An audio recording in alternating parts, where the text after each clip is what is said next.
बिस्मिल्लाहिर्रहमानिर्रहीम। अस्सलामु अलैकुम वरहमतुल्लाहि वबरकातुहू। गुनाहों के नुकसानात।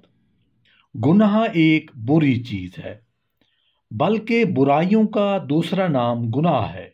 लिहाजा जो इंसान गुनाह में मुब्तला हो गया, गोया वो अल्लाह का नाफरमान हो गया, और गुनाहों की बिना पर इंसान दीन और दुनिया में जलील हो जाता है और अल्लाह की रहमत से दूर हो जाता है, और इंसान लाइन बन जाता है, और शैतान के पहले गुनाह ही ने उसे अल्लाह की रहमत से दूर कर दिया, बल्कि लाइन और मरदूर करवा दिया गया और हमेशा के लिए बारगाह रब्बुल इज़्ज़त से रांधा गया। नाफरमानी की वजह से इब्लीस को आसमानों से ज़मीन पर आना पड़ा। आदम ने भी गुनाह किया, जिसकी बिना पर उनको जन्नत से निकलना पड़ा और ज़मीन पर मुसीबत उठाना पड़ी।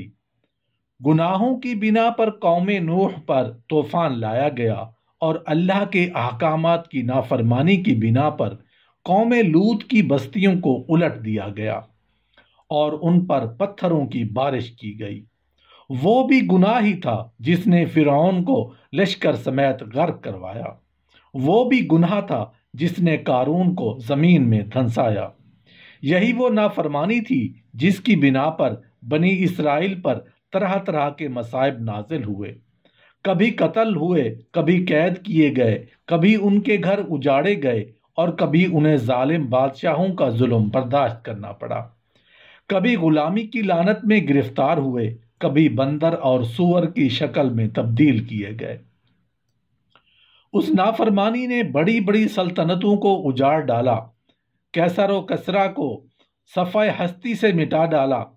गोया के कुरान पाक में बेशुमार ऐसे वाक़यात बयान किए हैं जिनसे हमें सबक हासिल होता है कि जो कौम गुनाह में मुब्तला रहे उसे कभी दवाम नहीं रहता।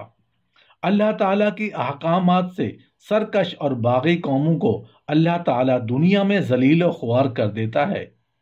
आज मुसलमान कौम अल्लाह की हकमियत को तस्लीम करते हुए भी अमलन गुनाह के गढ़ों में गिरी हुई है। कौन सा ऐसा गुनाह है जिसमें हम मुब्तला नहीं? हमारे गुनाहों की शामत है कि हमारी कौम का रिस्क तंग और दुनिया के अखलाकी मयार में पस्त है, और अमली तौर पर हम दूसरी कौमों की गुलामी पर मुसल्लत किए गए हैं। आए दिन हमारी कौम पर तरह तरह के मसाइब आते रहते हैं और ये सब हमारे गुनाहों की कसरत का नतीजा है। अक्सर औकात हम पर जालिम हुक्मरान मुसल्लत कर दिए जाते हैं। ये तो गुनाह के इज्तमाई नुकसानात थे, और अब एक मुसलमान के गुनाहों में मुब्तला होने के इनफरादी नुकसानात का जायजा लीजिए। गुनाहों में मुब्तला इंसान अल्लाह ताला के इसरार बातनी को कभी भी हासिल नहीं कर सकता जब तक कि वह गुनाहों से तौबा ना करे। गुनाहगार नूर बातिन से हमेशा महरूम रहता है। गुनाहों में मुब्तला होने से इंसान को अल्लाह की इबादत में लज्जत हासिल नहीं हो सकती और जज्ब मस्ती और शौक हासिल नहीं हो सकते। लोगों में यह आदत अक्सर पाई जाती है कि वो नेक काम भी कर लेते हैं और फिर गुनाह भी साथ साथ करते चले जाते हैं।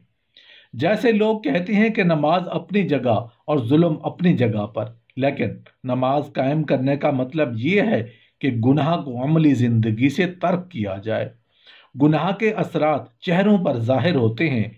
जब इंसान गुनाह करता है तो उसके दिल पर एक दाग बन जाता है, हत्ता कि वो इतने गुनाह करता है कि उसका दिल बिल्कुल सयाह हो जाता है। फिर दिल की तारीकी इंसान के चेहरे पर जाहिर होती है और गुनाहों की सियाही और चेहरे की सियाही का मुशाहिदा मुआशरे के ऐसे लोगों के चेहरों पर बआसानी नजर आता है। जो लोग इश्क व मोहब्बत और नफसानी जज्बात और फहाशी का शिकार होते हैं, उनकी आंखों के गिर्द सियाह हल्के अक्सर नुमायां हो जाते हैं, और ख़ास तौर पर टेलीविज़न और फिल्म बीनी के असरात भी खासे हैं। आंखों पर जब गुनाहगारी के असरात जाहिर हो जाते हैं तो चेहरे का बाकी हिस्सा भी असरात कबूल करता है और इंसान के माथे पर सियाही नुमायां होना शुरू हो जाती है।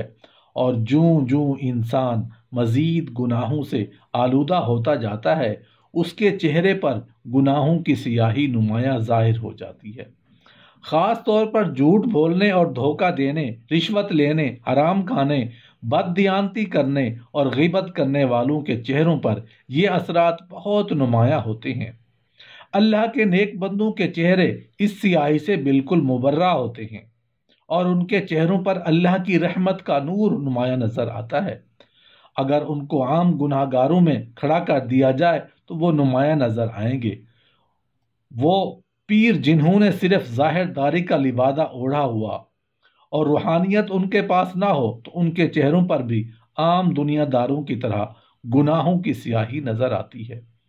گناہ کرنے والا کتنا ہی خوبصورت کیوں نہ ہو مگر اس کے چہرے پر کبھی نورانی رونق نہیں آتی۔ رسول اللہ صلی اللہ علیہ وآلہ وسلم نے فرمایا کہ جب بندہ گناہ کرتا ہے تو اس کے دل پر ایک سیاہ نقطہ پیدا ہو جاتا ہے۔ اگر وہ گناہ سے باز نہ آئے اور توبہ نہ کرے تو رفتہ رفتہ اس کی سیاہی تمام دل کو گھیر لیتی ہے اور آخر یہاں تک کہ نوبت آن پہنچتی ہے کہ دل پر واعظ اور نصیحت کا کچھ اثر نہیں رہتا۔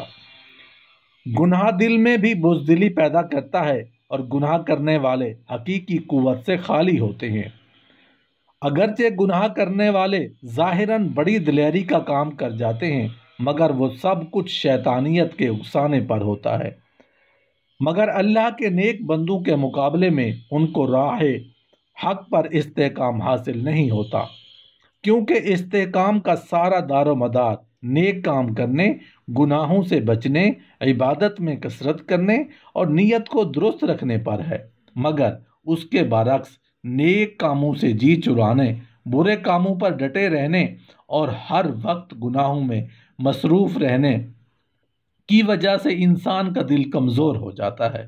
دل کی کمزوری جسم کے دوسرے اعضاء پر اثر انداز ہوتی ہے، جس کا نتیجہ یہ نکلتا ہے کہ گناہوں سے انسان میں حوصلہ اور ہمت کم ہو جاتی ہے، جرأت اور دلیری دور بھاگتی ہے، نا امیدی اور بزدلی آ جاتی ہے۔